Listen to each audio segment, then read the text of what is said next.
Bueno, mi nombre es Iván Blacut, este es la comisión 6 de los sábados de 10 a 12 y vamos a analizar el trabajo práctico número 2, que titula La expansión de los horizontes europeos y una crítica a la visión eurocentrista.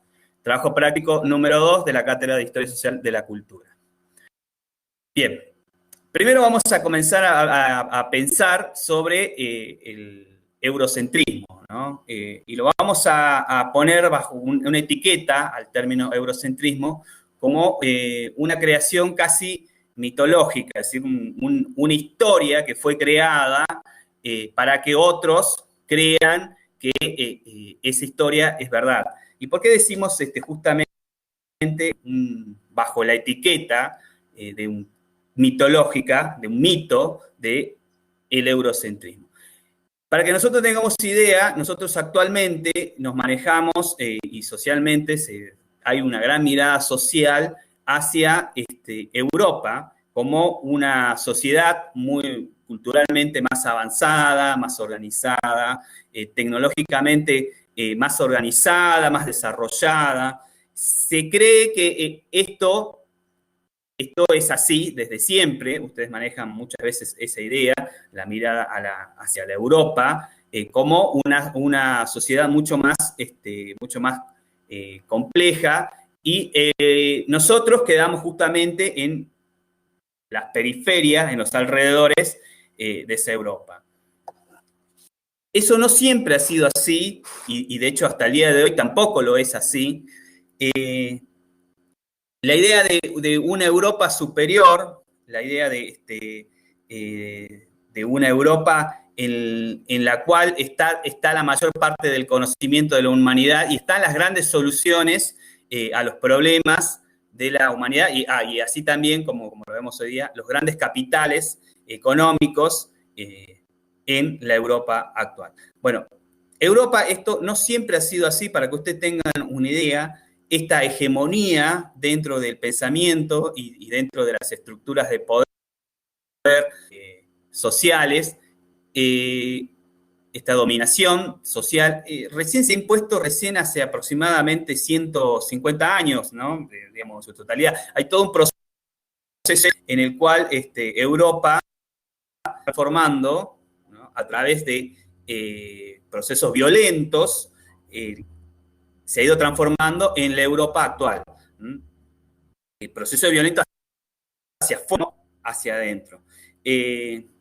Justamente el texto empieza dando una crítica, que se las voy a leer rápidamente. Dice, los europeos carecen de sentido del humor, sus cuerpos son grandes, su carácter es grosero, sus modales bruscos, su entendimiento escaso y sus lenguas toscas. Cuanto más al norte se encuentran, más estúpidos y groseros y brutos son. Está hablando desde una mirada musulmana. Europa justamente se transformó recién entró dentro del modernismo recién cuando se produjo el proceso de colonización y conquista de territorio que se conocería como territorio americano. Estamos hablando de 1492. A partir de ahí se empieza a repensar como una historia moderna, y después viene el proceso de la Ilustración, en la cual Europa se empieza a apropiar de gran parte de las tecnologías de conocimiento que estaban a la Europa en ese momento en el resto del mundo. Centralmente, el conocimiento, ustedes sabrán, si están en primer año o en las materias más avanzadas, vieron el pensamiento filosófico helenista, griego, centralmente, y como parte del origen del pensamiento filosófico. Digamos, el origen de la filosofía es como se lo da siempre a los griegos. Bueno, esto no es tan así. De hecho, los griegos admiten, Platón admite que gran parte de sus ideas las toma con anterioridad de los egipcios, por ejemplo. Entonces, si vamos dando cuenta cuenta, el pensamiento no es ni de los griegos, ni de los europeos, sino que es una conformación mucho más compleja, ¿no? En la cual cada pueblo va adquiriendo de otros pueblos formas de pensamiento, la va adquiriendo, la va modificando y se la va apropiando y la va usando de acuerdo a sus necesidades. Lo que a nosotros nos tiene que interesar y nosotros tenemos que entender dentro de este pensamiento es que el eurocentrismo centralmente es una construcción hecha por los europeos que tiene un fin único, que es justamente llevar a la dominación del resto de los pueblos del mundo. Cuando nosotros hablamos de eurocentrismo son dos términos. Uno es euro, que estamos hablando del territorio europeo, y el otro es centrismo, digamos. Estamos hablando del centro del mundo como Europa, y dejando todo lo que está a su alrededor como un otro. Todo lo que está fuera de Europa es lo otro, es lo salvaje, lo que está fuera, lo incivilizado, lo que hay que civilizar. Todo lo que está por fuera de Europa es todo lo que está casi en cierta medida justificado que tiene que producir y tiene que ser dominado y civilizado por los europeos. Esta idea tomó mucho tiempo y fue mediante mucha resistencia, muchísima resistencia, para que usted tenga una idea, 500 y pico de años de resistencia en los distintos pueblos del mundo. La Europa anterior del siglo XV era una Europa muy atrasada, tal como leímos en el inicio del texto del práctico, una Europa que sometida en un feudalismo brutal, con peleas entre los distintos pueblos, peleas entre los galos, los ítalos, los germanos, los eslavos, etcétera, etcétera, pueblos que estaban constantemente en guerra entre ellos, peleándose en su territorio sin poder salir de esa esfera, sin poder crear ningún tipo de conocimiento ni desarrollarse como una sociedad. Una sociedad como la que se plantea hoy en día. Esto cambia justamente cuando el Imperio Otomano bloquea la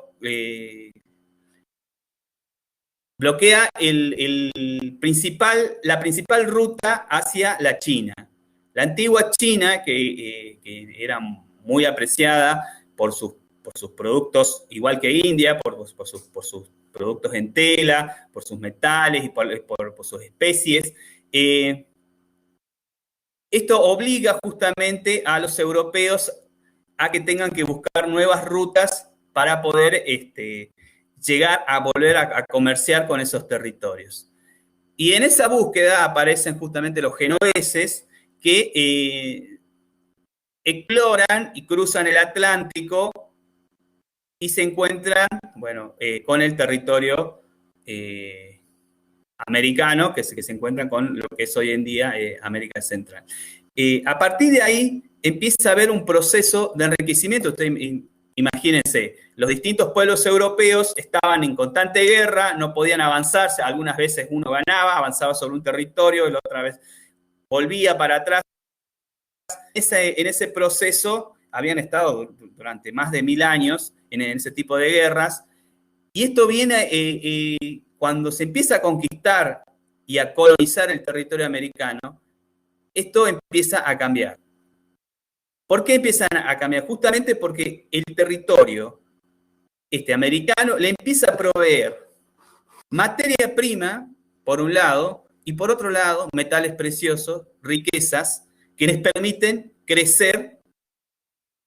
Entonces, la Europa conocida hoy en día, inicia una carrera por la conquista del territorio americano. Los anglosajones, los ingleses toman la parte del norte, España toma toda la parte del sur, los portugueses toman lo que es hoy en día Brasil, los holandeses toman lo que son las Guyanas. Bueno, los franceses tratan de tomar parte de lo que es México, fracasan, pero hay un intento justamente de expansión del resto de Europa. Y lo mismo pasa con el territorio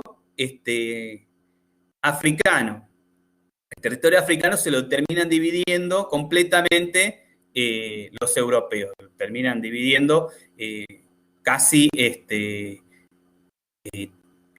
digamos, completamente se lo dividen los europeos, una parte pasa a ser para los franceses, otra parte, la parte del sur pasa de África pasa a ser para los ingleses, la parte del norte de los franceses, una parte para los italianos, otra parte para los alemanes, bueno, otra parte para los belgas, los holandeses. Se hacen el reparto del mundo en el cual los europeos empiezan justamente a tener influencia sobre el resto de los pueblos del mundo. No es que el resto del mundo estaba vacío, no es que los europeos llegaron, por ejemplo, acá en América y no había nadie y dijeron, mira, qué buena onda, vamos a empezar a fundar un pueblo. No, ya había pueblos y a través de acciones violentas, ¿no? Por ejemplo, estamos hablando en México, que hubo una de las más grandes matanzas de parte de los españoles. Centralmente se habla de una guerra que primero se lleva con la espada y otra con las enfermedades que terminan matando a millones de habitantes de la ciudad de los aztecas, ¿no? Y de varios otros pueblos cercanos con enfermedades como la viruela, que termina generando muertes impresionantes y que termina justamente disminuyendo la población, y esto hace que sea mucho más fácil someterlos a estos pueblos. Bien, cuando hablamos de Europa, esta falsa idea de Europa como el centro del mundo, porque si nosotros pensamos, y nosotros vamos a criticar siempre esta idea que está muy presente dentro de muchas materias dentro de nuestra propia facultad, porque hay mucho texto pensado desde la visión europea. Nosotros vamos a tratar justamente de movernos de ese eje y vamos a tratar de mirar desde el otro lado, lo que los europeos llaman lo otro, lo que está fuera de Europa, porque es parte justamente de nuestra historia, para que nosotros podamos entender la historia de gran parte de la historia de los pueblos americanos que se escribió durante los últimos 400 años, fue escrita a partir de pensadores europeos. Entonces, la mirada de la historia de nosotros, de nuestros pueblos locales, de nuestros pueblos mapuche, nuestros pueblos huichí, nuestros pueblos guaraní, nuestros pueblos quechua, aymaras, la historia esa fue escrita desde una mirada justamente eurocentrista, desde una mirada europea. Y si nosotros empezamos a leer esa historia, nos damos cuenta que no es nuestra historia, sino que es una historia contada por otros. Entonces nosotros tenemos que entrar a tener nuestra propia y empezar a pensar justamente que Europa no es el centro del mundo, sino que en verdad los otros están del otro lado del océano, y esos son nosotros verdaderamente actualmente tenemos la libertad y tenemos el derecho de contar nuestra propia historia. Pensar nuestra historia, si ustedes piensan de nuestra historia desde la lengua, nosotros usamos una lengua que los pueblos que habitaban, para que tengan una idea, mucho tiempo antes que ya habían llegado al territorio sudamericano, al territorio latinoamericano, tenían su propia lengua y que fue destruida a tal punto que ahora recién hace muy poco tiempo se empieza a reconstruir todas las lenguas, y que nuestra lengua original, la original de nuestro territorio, muy pocos la conocemos. De hecho, a mí también me pasa, conozco muy poco de las lenguas. Por suerte se va a reconstruir esa parte de nuestra historia, porque gente han sido destruidas por estos pueblos americanos que vamos a analizar desde el siglo XV cómo se ha justificado bajo distintos tipos de argumentos. Uno es centralmente el usado por la Iglesia, que es justamente que las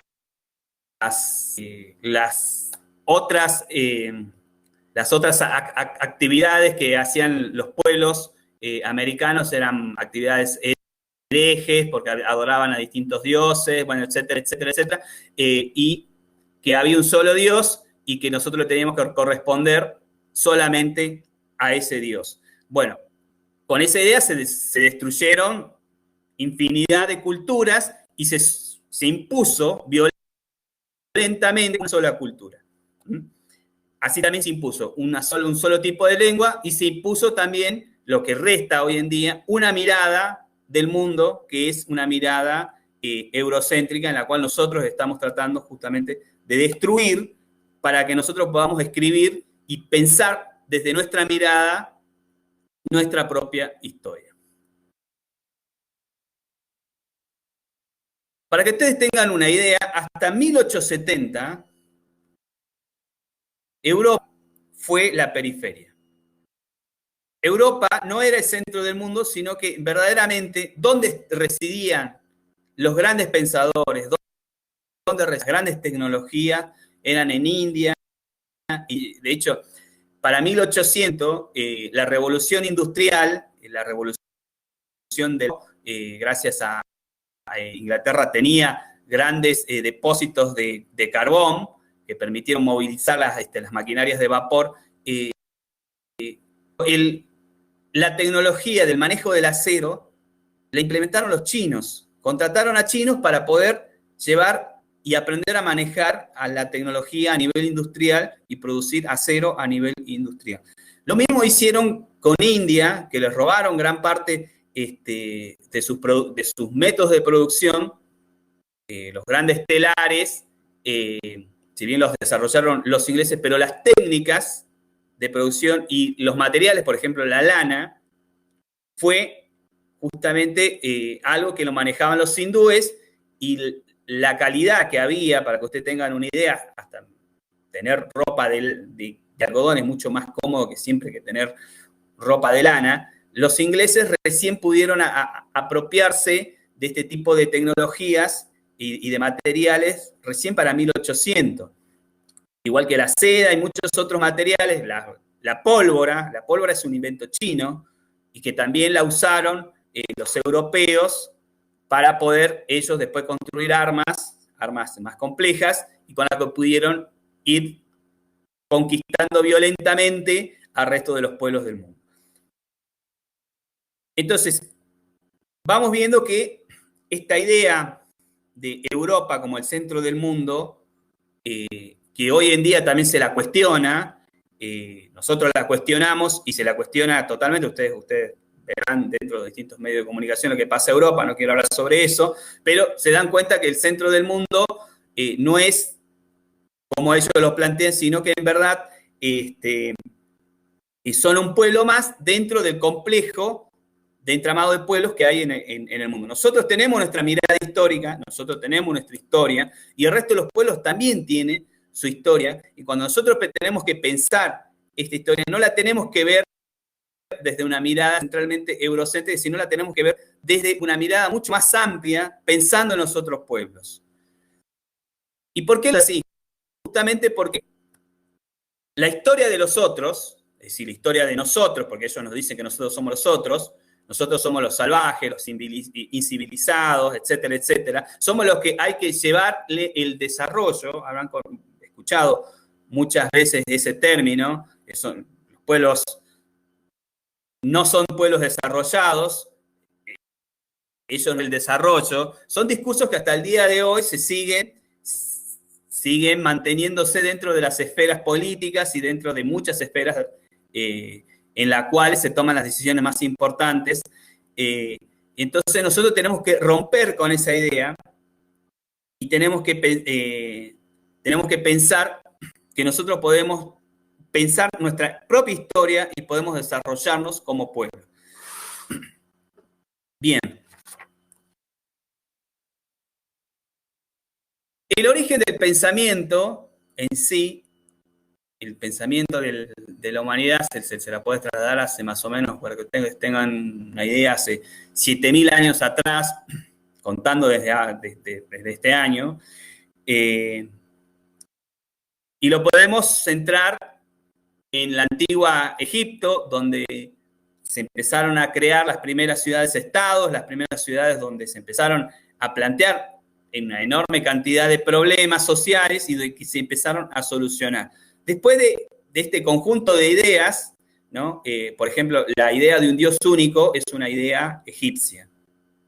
La tiene que es del cristianismo, pero no, el cristianismo se la robó justamente a una parte a los egipcios y otra parte pues sí, el cristianismo se la robó a los griegos y los griegos se la apropiaron de los egipcios. Entonces, las ideas estas no son propias, sino que son ideas que se han tomado de otros lugares. Estas ideas justamente fueron apropiadas gracias, y hay que decirlo, que gracias a la gran cantidad de capital que se apropiaron los distintos pueblos europeos del resto del mundo. Uno de los grandes proveedores de estas riquezas europeas fue un pueblo muy cercano, un pueblo hermano, el pueblo de Bolivia, la ciudad de Potosí, donde estaba el Cerro Potosí, donde se extrajeron toneladas y toneladas de plata que sirvieron para justamente armar grandes ejércitos en Europa, adquirir grandes tecnologías y poder desarrollarse como pueblo.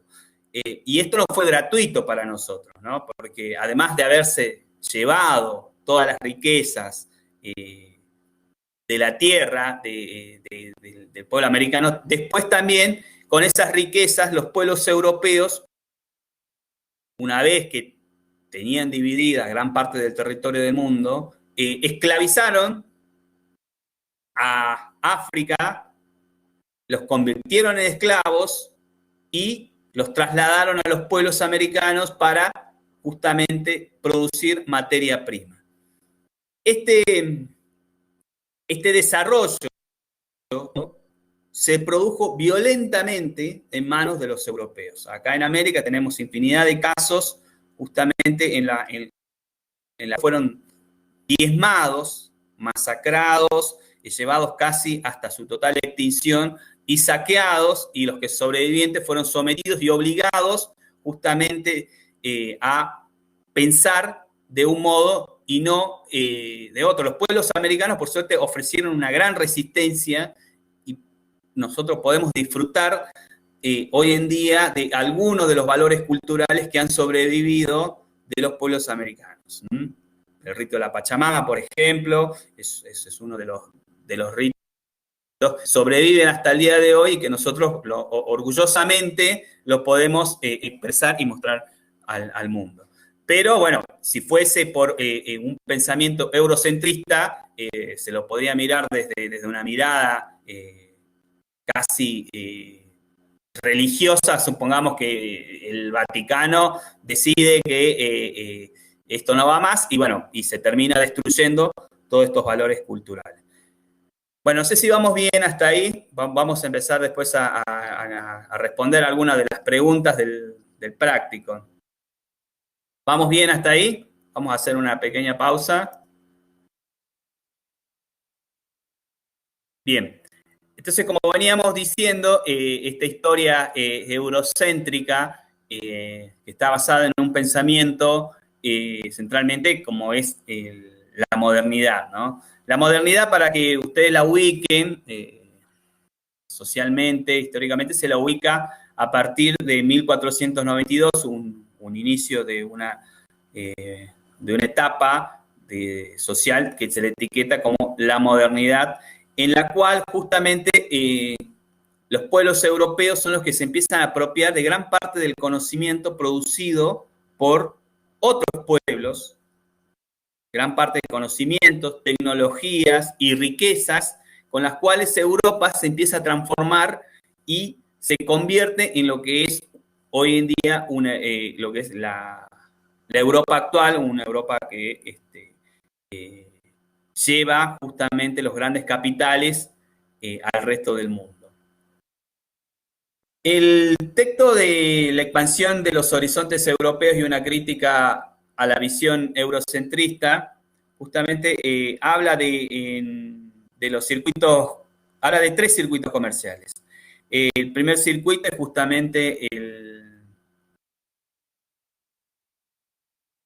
el europeo, el Oriente Próximo y el asiático. El primer circuito está hablando justamente de la propia Europa, el segundo circuito es el Oriente Próximo.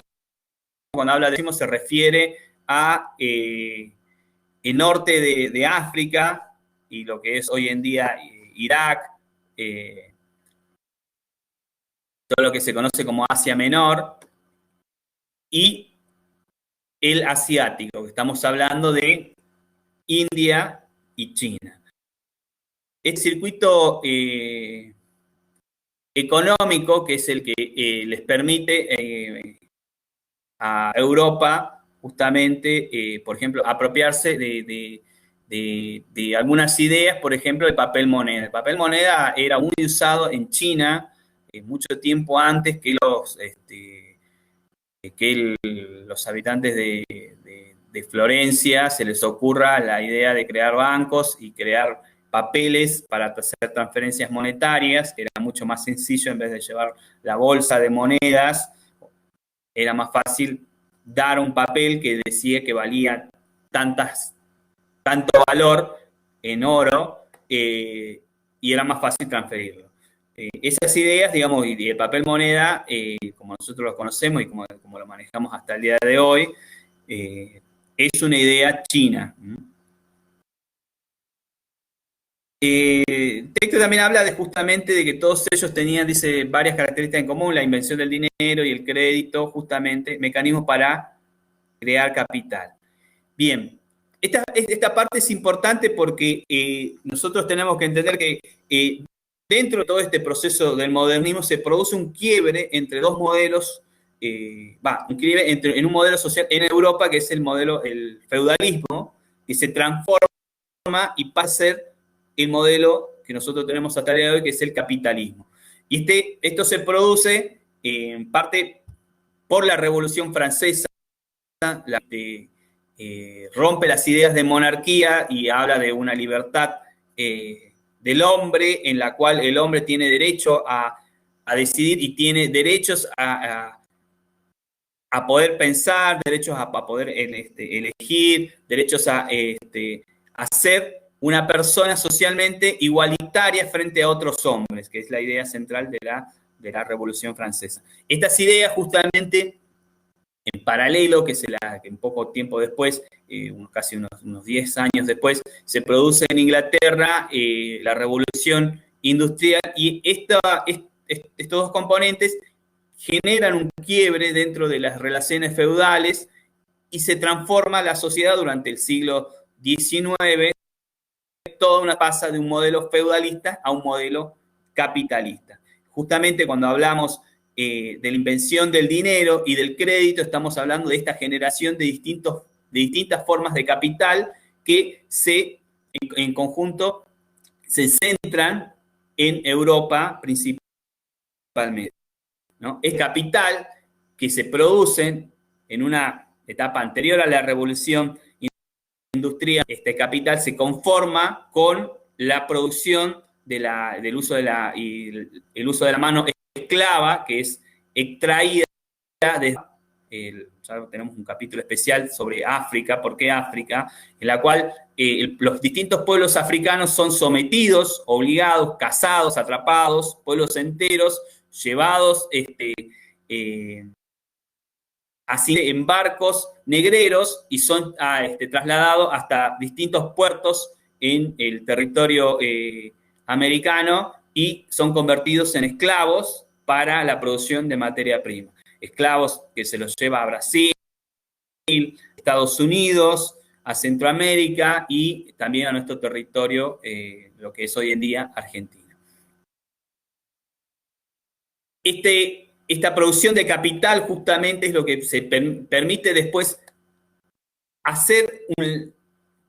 tener las herramientas y el capital necesario para poder lanzarse hacia una revolución que se la conoce como la revolución industrial, que se produce centralmente en Inglaterra, de otra parte en Holanda y en Alemania. Son los ejes donde la revolución industrial termina justamente produciéndose y aparecen nuevas sociedades, deja de ser una dominación monárquica, una dominación de los señores feudales y pasa a tener el eje del capital y el eje de las grandes decisiones pasa en manos de los burgueses, que ustedes lo mal mentiría, que se los etiquetan como los grandes empresarios, los grandes capitalistas, los grandes dueños de las distintas corporaciones que existen hoy en día.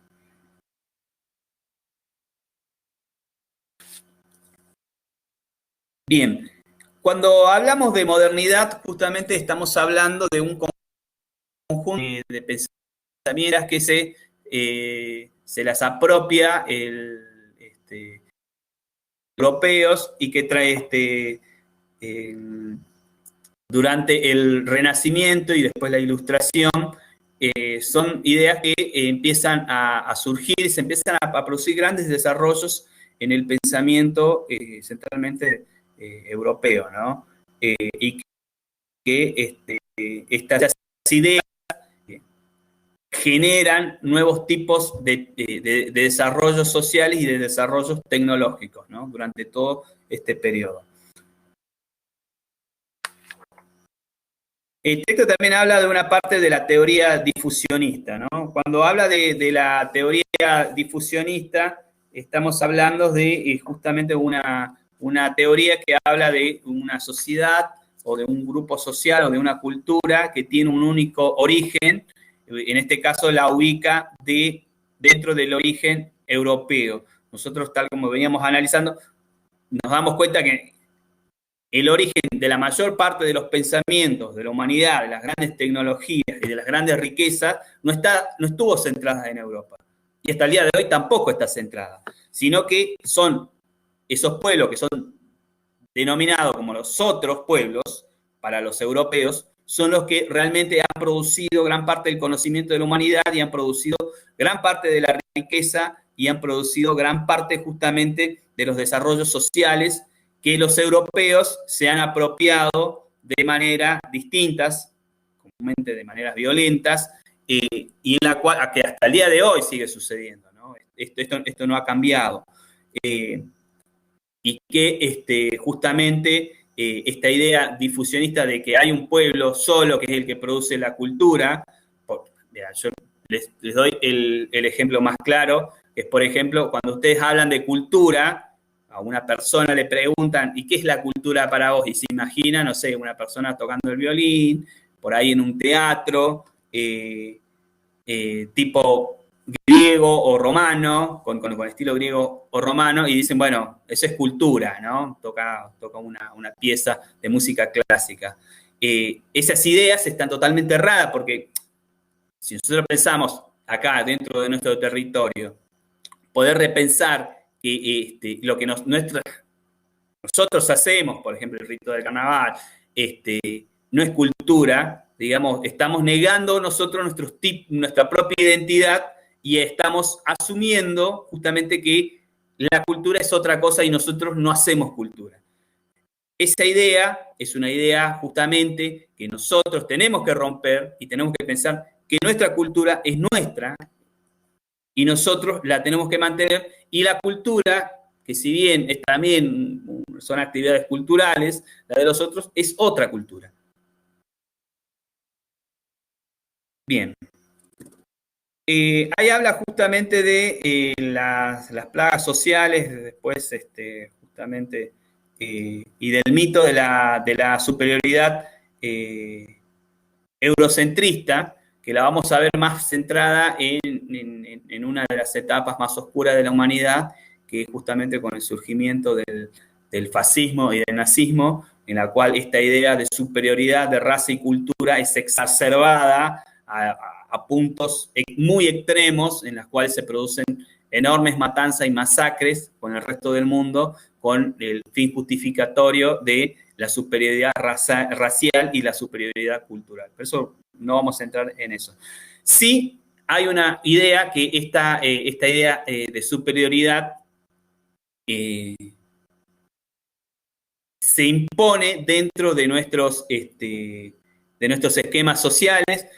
Ustedes habrán visto que, por ejemplo, la aniquilación casi total de los pueblos mapuches de parte de la famosa campaña de la conquista del desierto fue ejecutada con argumentos de que en esos territorios del sur, los territorios de los Patagones, los territorios de los mapuches, todo lo que es hoy en día Río Negro, Chubut, Santa Cruz, eran territorios desérticos y que territorios donde vivían los salvajes.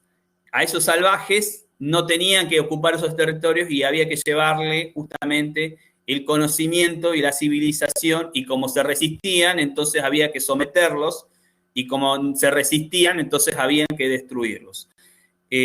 Todas estas argumentificatorios llevaron justamente casi a la total extinción de los pueblos mapuches y de que hasta el día de hoy reclaman por sus territorios y que los grandes terratenientes por ejemplo, como Roca, Sarmiento y otros más, se terminaron apropiando y repartiéndose los territorios ocupados en base a las masacres que realizaron en esos lugares. Estas ideas siguen hasta el día de hoy presentes, siguen existiendo dentro de nuestros, centralmente de nuestros, del pensamiento de los sectores de poder, donde se habla de una idea de cultura, donde se habla de una idea de desarrollo y de pueblos no desarrollados, y con la cual se justifican acciones de destrucción. Estoy refiriendo, por ejemplo, a que a un pueblo le dicen, bueno, le vamos a llevar el desarrollo, le vamos a construir un puerto, pero para construir el puerto tenemos que destruir gran parte de su territorio, tenemos que llevar justamente el desarrollo que le va a dar una mejora a su pueblo. Eso es un argumento muy, muy fuerte justificativamente, y eso es parte de la herencia de esta mirada eurocentrista. Bien, hay una parte interesante que no solo habla de la superioridad de la cultura occidental, como veníamos analizando, esta idea de que lo superior en cultura está allá en Europa y nosotros acá somos nosotros, lo otro, nosotros no somos culturales, nosotros somos otra cosa, no llegamos justamente a esa categoría, y es una idea que justamente está basada en el mito de la superioridad cultural europea. Repito, es una idea basada en el mito de la superioridad cultural europea, que, como venimos viendo, ha sido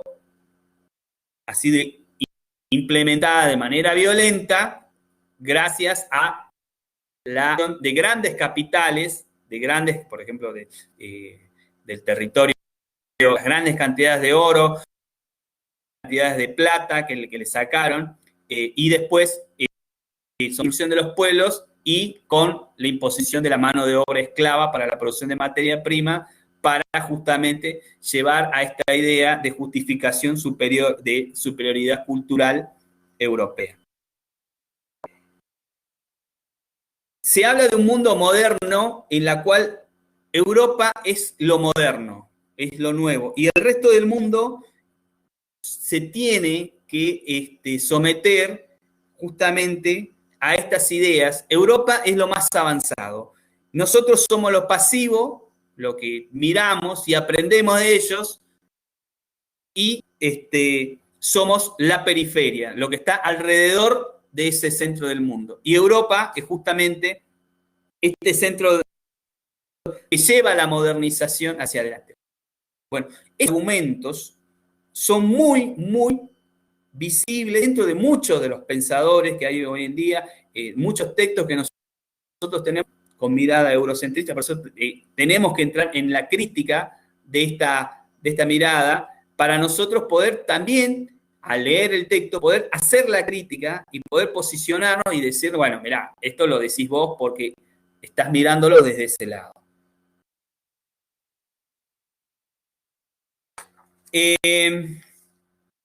Para ir cerrando y entrar ya en las preguntas de trabajo práctico, nosotros tenemos como casi una obligación moral y social despojarnos de esta idea eurocentrista. Sacarnos de la cabeza, no solo científicamente, sino también socialmente, y reescribir nuestra historia desde nuestra mirada, desde nuestros pueblos, criticando justamente a este eurocentrismo que nosotros no podemos negar que nos ha traído algunas cosas, pero también tenemos que admitir que se ha llevado mucho más de lo que ha traído, ¿sí? Y que ha dejado gran parte de nuestros territorios, no solo con la destrucción propia del territorio físico, sino también con la destrucción de enormes cantidades de valores culturales que se han perdido, se han diluido debido a las presiones y a los sometimientos que han vivido estos pueblos, y que por suerte estos pueblos se han resistido durante mucho tiempo y han logrado rescatar algunos de todos esos valores culturales que se han destruido. Entonces nosotros tenemos que despojarnos, repito, de esta mirada, de esta perspectiva eurocéntrica, con el fin de poder entender que los orígenes del mundo moderno no están sujetos solamente a la mirada europea, sino que nosotros como pueblos que estamos en el resto del mundo, como los pueblos africanos, que son una enorme cantidad de variantes de pueblos africanos que existen hoy en día y que están sometidos a distintos poderes, que están controlados por gobiernos, que están siendo controlados por distintas potencias europeas, tenemos que nosotros fijarnos los orígenes y tenemos que repensar esta historia, repensar nuestra historia, repensar toda nuestra cultura, no en base a esta, sino repensándola en base a la mirada de nuestros pueblos.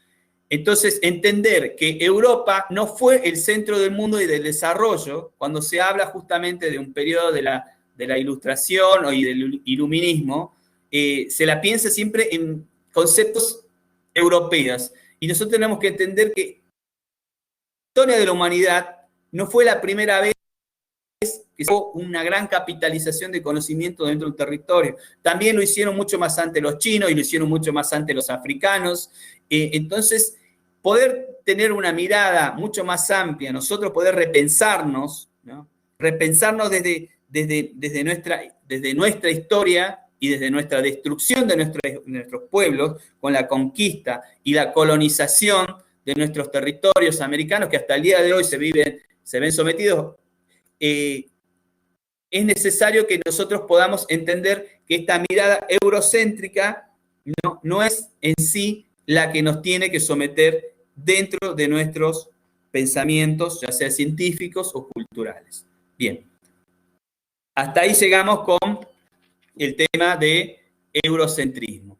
Europa no es el centro del mundo, sino que Europa es otro pueblo más, pero que ha logrado capitalizar a lo largo de los últimos 500 años a través de la conquista, una conquista violenta, a través de la colonización, del sometimiento al resto de los pueblos, y se ha apropiado de gran parte de sus tecnologías, se ha apropiado de gran parte de y se ha apropiado de gran parte de su propio pasado en África, ¿no? Que los ha extraído y los ha convertido en esclavos, pueblos que eran libres, los ha ido de manera violenta y los ha transformado en esclavos para someterlos en una producción de materias primas agrarias dentro del territorio americano para ellos desarrollarse y capitalizarse y convertirse justamente en lo que es hoy en día una potencia que es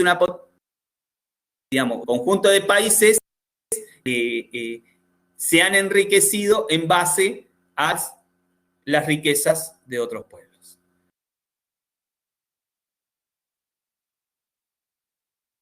Bueno, vamos a comenzar a responder las preguntas del trabajo práctico número 2, la expansión de los horizontes europeos y una crítica a la visión eurocéntrica. La primera pregunta dice, a partir de las lecturas teóricas, relacionar las características de la expansión europea y la construcción de un pensamiento eurocéntrico. Son dos preguntas, justamente en una. Dice, las características de la expansión europea. Podemos nosotros, bueno, hacer una lista de las características de la expansión europea. Fue una expansión territorial, basada en la falta de recursos propios de la Europa, que estaba en constante guerra entre distintos pueblos. Y segunda, el bloqueo de las rutas comerciales con China, India. Esto llevó a que justamente se vean obligados gran parte de los europeos a buscar nuevas rutas comerciales, y si bien fueron los portugueses los que iniciaron este proceso de expansión por el territorio africano, que fueron expandiéndose por las costas africanas, poco a poco fueron instalándose puertos y factorías en los distintos puntos más importantes de África. Fueron los españoles los que llegaron a encontrarse en medio del camino el territorio que se conocería como territorio americano después, y que lo colonizaron y que violentamente lo conquistaron, que lo sometieron, y que, bueno, esto llevó a que justamente grandes riquezas sean apropiadas y extirpadas de los distintos territorios ocupados en el mundo, el territorio africano, el territorio americano, y que esta colonización y conquista fue la que llevó a que Europa se enriqueciera. Dice, características de la expansión europea y la construcción de un pensamiento eurocéntrico. A partir de esto se empieza justamente a dar la construcción del pensamiento eurocéntrico, ¿no? El llevar esta mirada europea y someter al resto de los pueblos a su mirada, empieza a dar los puntapiés de la construcción de este pensamiento eurocéntrico, que después de distintas maneras, que lo vamos a ver tanto en India, en África o acá en el territorio americano, se van imponiendo de distintas formas, ¿no? Y la construcción de este pensamiento eurocéntrico. Y este pensamiento eurocéntrico que hace apropiar de otros pensamientos y hacerlos propios de otras tecnologías, ¿no? Para poder seguir desarrollándose como pueblo y seguir llevando la conquista del resto de los pueblos del mundo. Bien, pregunta número 2 dice, ¿por qué se considera la contribución al conocimiento humano de las gentes de Urufa no estaba al nivel de otras de Oriente? Bien, esto se está refiriendo a esta crítica que le hacen los pueblos musulmanes a los pueblos europeos. Los musulmanes habían desarrollado durante cientos de años una gran cantidad de conocimiento. Por ejemplo, gran parte del conocimiento matemático que tenemos hoy en día es parte de la producción del conocimiento musulmán, ¿no?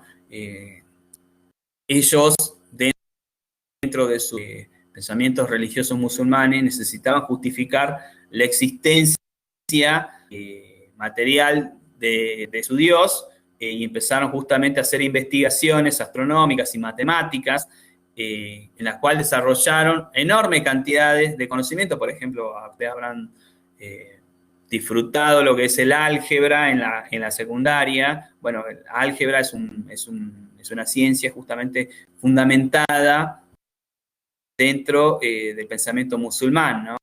La cero, por ejemplo, el cero es también un pensamiento abstracto muy complejo. Es un pensamiento musulmán. Por ejemplo, cuando los musulmanes tenían una matemática algebraica muy avanzada para hacer cálculos, los europeos seguían, por ejemplo, los romanos seguían sumando con números romanos. Imagínense la complejidad que es sumar con números romanos, ¿no? Justamente habla de estos pueblos asados porque vivían peleándose entre ellos, los galos vivían peleándose contra los normandos, contra los celtas, y a su vez los pueblos itálicos o los castellanos vivían peleándose contra los germánicos, bueno, peleándose entre ellos, haciendo guerras entre ellos, hablándose constantemente de los recursos de los otros pueblos con los cuales eran vencidos y otra vez a su vez eran derrotados.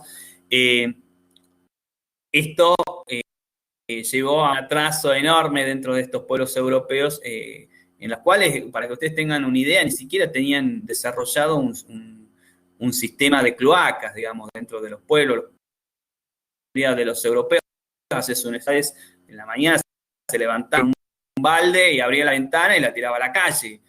Digamos, esta idea de, ustedes se lo imaginan, ¿no? Tirando todas sus heces,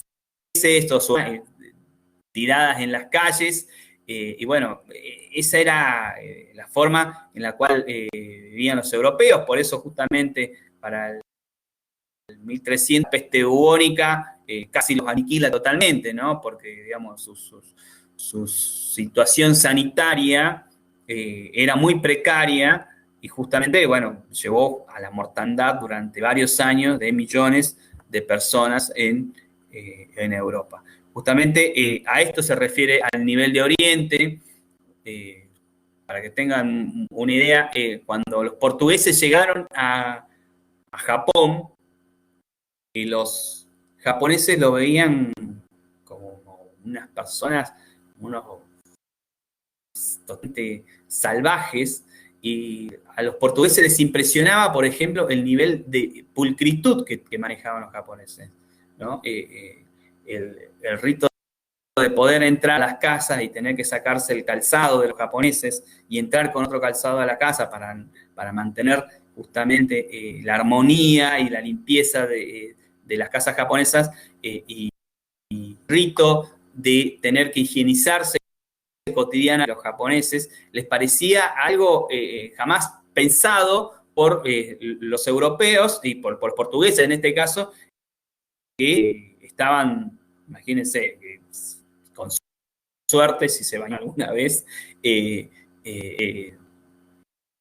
era una cuestión muy llamativa, y que a pesar de que los valores culturales de los japoneses eran totalmente distintos, para los portugueses les parecía un estado salvaje tener que hacer estas acciones cotidianamente.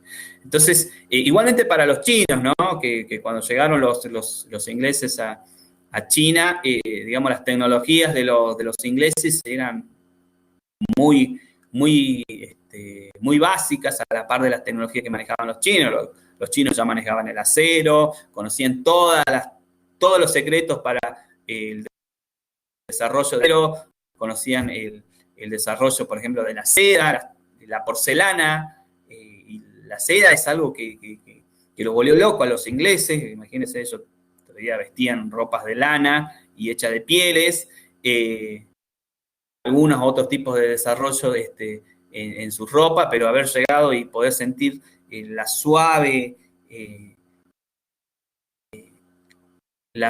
seda y la porcelana los enloqueció. Entonces, justamente a esto es lo que se refiere al conocimiento y muchas otras cosas más en el pensamiento, justamente en el conocimiento filosófico, que también estaban muy atrasados los europeos. Bien. Dice la 3, ¿cuál es el principal factor por el que el ascenso del siglo X se produjo en Europa y no en otras partes del Oriente, ¿no? Bien, ¿cuál es el principal factor por el cual el ascenso en el siglo X se produjo en Europa y no en otras partes de Oriente, ¿no? Un dato mal que es del siglo XV. el factor este bloqueo comercial que tuvieron los pueblos europeos, el factor de eso centralmente es el poder, el haberse encontrado con otros territorios y poder apropiarse de estas riquezas llevó a que Europa pudiese capitalizar una gran cantidad de riquezas que les permitió el lanzamiento de grandes conquistas.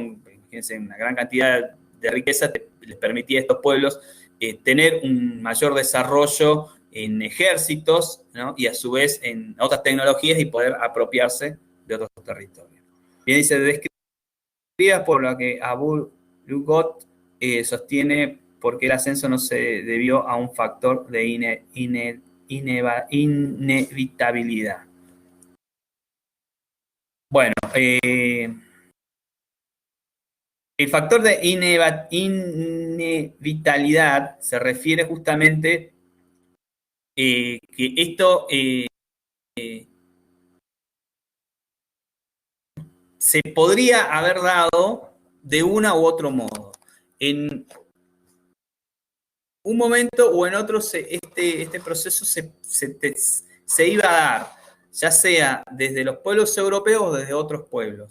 El proceso de expansión, desarrollo de distintas tecnologías como la vela y los grandes buques, se iba a dar, tarde o temprano se iba a dar. Se dio justamente dentro de este bloqueo, pero el factor de inevitabilidad se iba a dar. Las 5. ¿De qué manera afectan a Europa los cambios comerciales que ocurren en Oriente durante el siglo XV? Bien, los cambios comerciales en Oriente lo obligan a Europa a buscar nuevas rutas comerciales, ¿no? La búsqueda las búsquedas de materias primas obligan a Europa a tener que expandirse y a buscar nuevas rutas comerciales.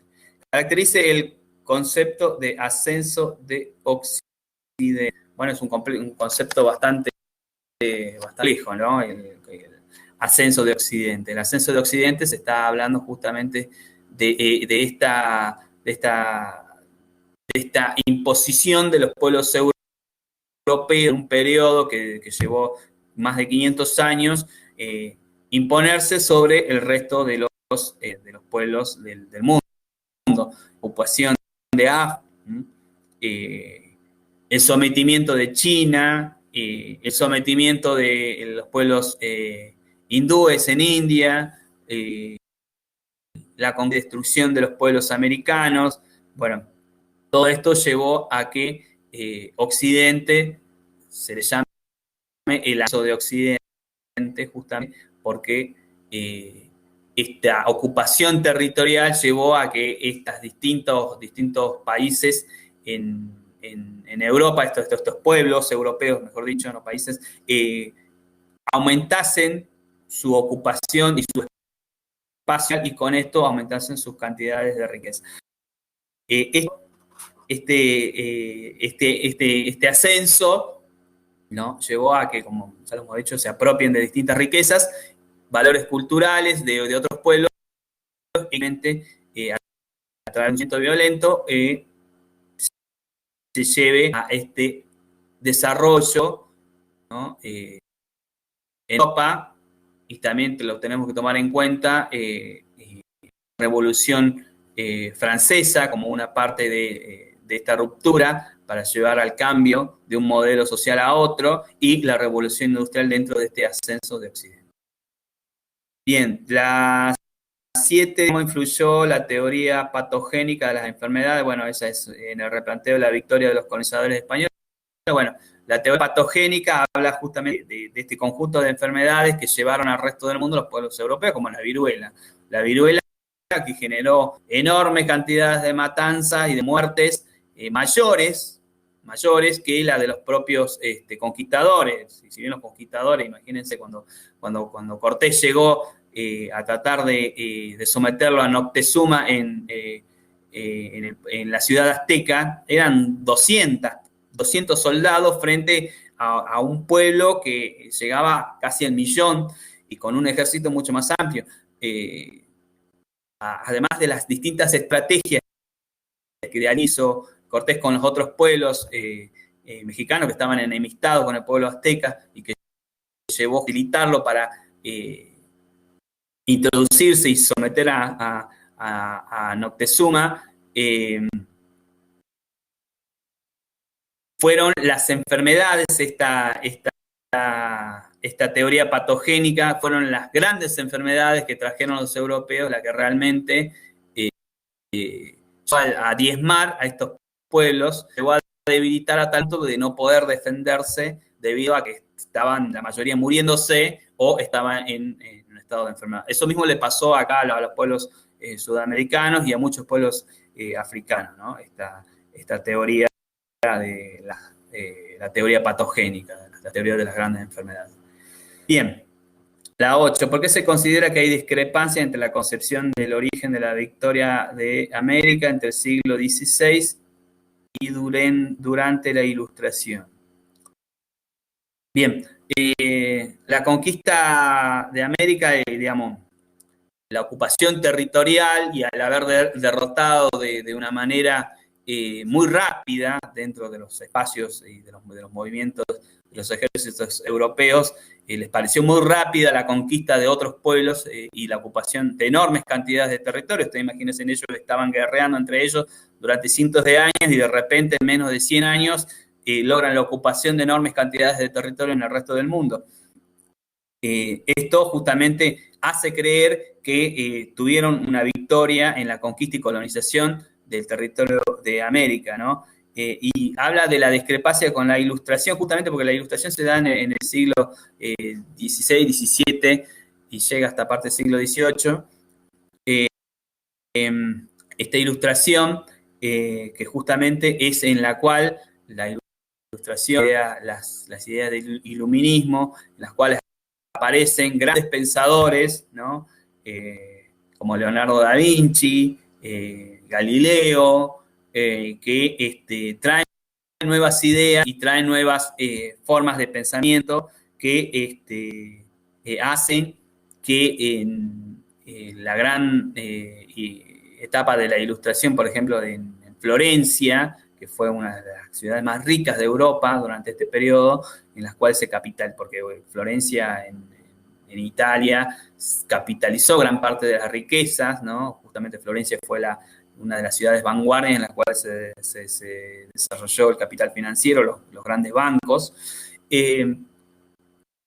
Fue la que logró justamente a través de mecenas. Un mecenas es una persona que otorga parte de su dinero para que se desarrollen ideas científicas en ese momento, llevó a que se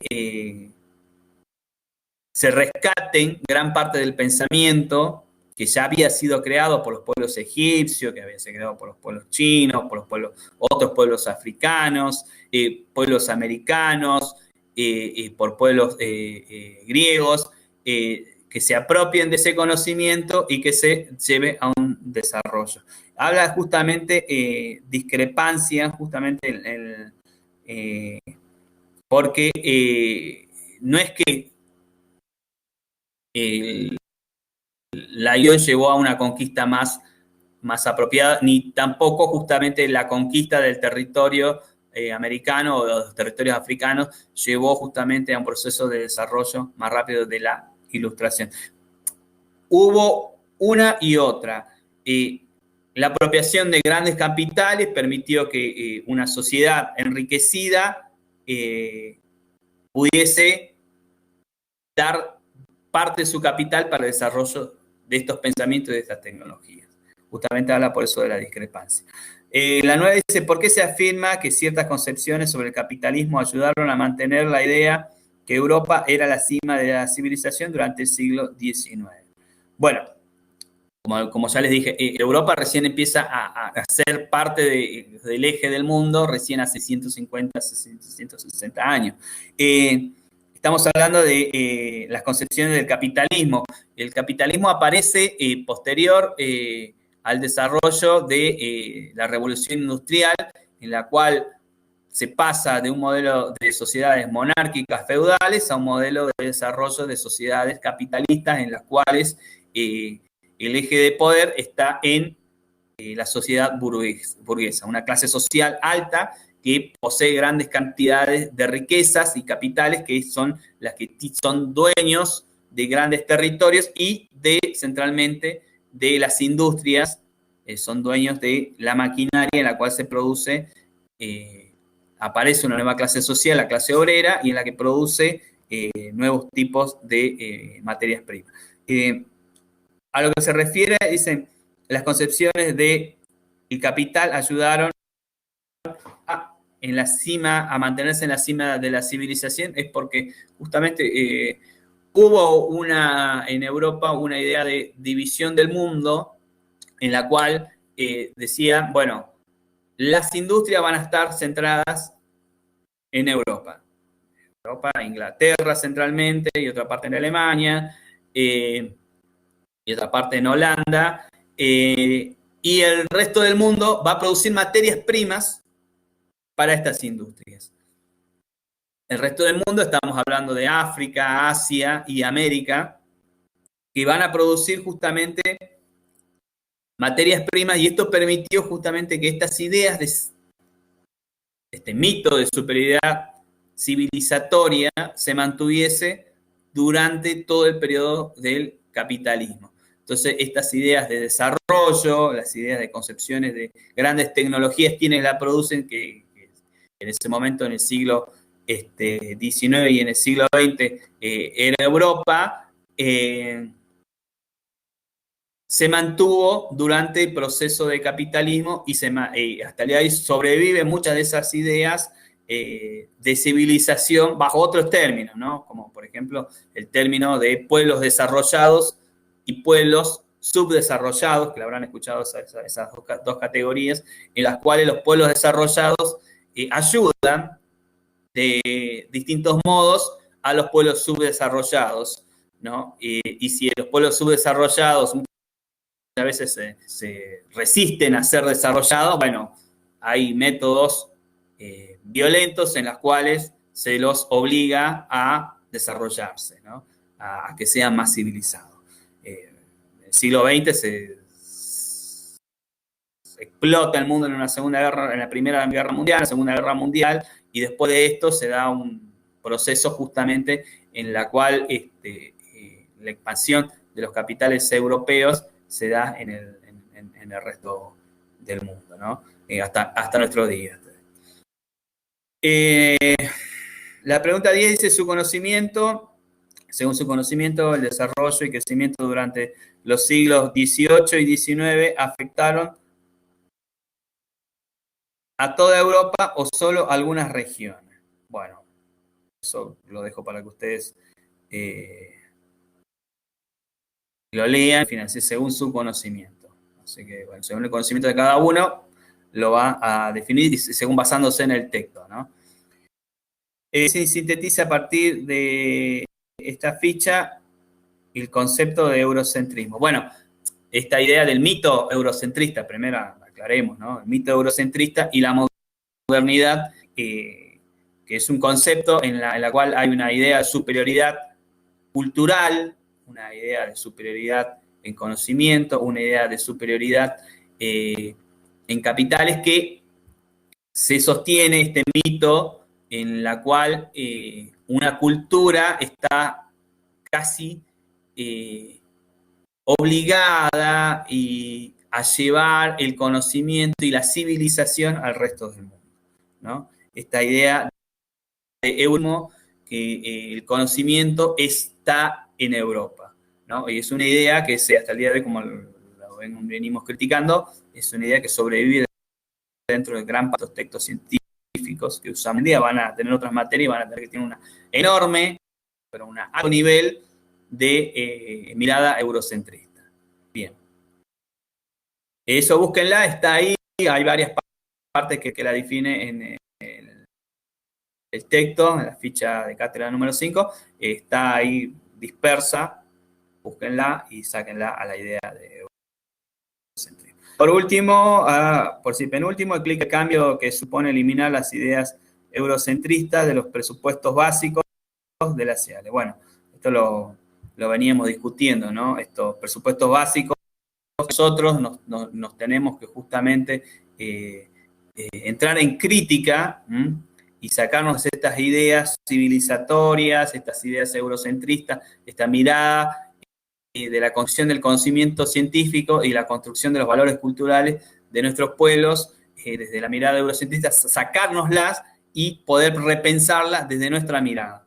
Desde un pueblo sometido, desde un pueblo que muchas veces se lo usa como un pueblo productor de materias primas solamente, ¿no? Y en la cual nosotros tenemos que romper esa idea y tenemos que dar una idea de que nosotros somos un pueblo capaz de desarrollarnos, que hemos sido capaces de desarrollarnos. Las distintas culturas que habitaban acá dentro de nuestros territorios tenían gran cantidad de conocimiento y que tenemos que nosotros rescatarlas y nosotros como pueblo, como pueblos latinoamericanos, desarrollarnos y romper con esta idea eurocentrista.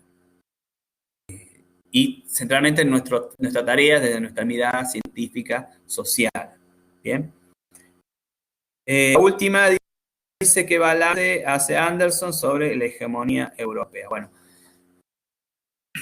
hay una hegemonía que está presente hasta nuestros días, pero que esa hegemonía se ha ido construyendo durante los últimos 500 años y que se ha establecido en los últimos 150, 200 años en el mundo como una sociedad culturalmente europeos son culturalmente superiores. Esta idea está presente, justamente nosotros vamos a criticar esa idea, la vamos a criticar constantemente, van a ver durante todas las clases que criticamos estas ideas.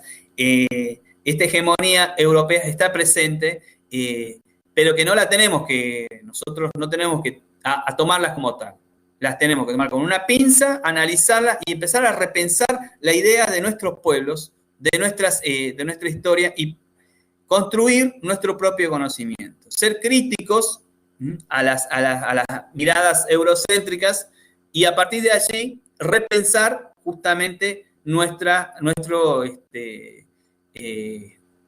el desarrollo de nuestras culturas y de nuestros valores culturales y de nuestra sociedad, ¿no? Justamente eso que está muy presente dentro del campo de conocimiento científico, está muy presente, vamos a leer una gran cantidad de autores que son justamente europeos, pero tenemos nosotros la obligación de construir conocimiento desde nuestra mirada.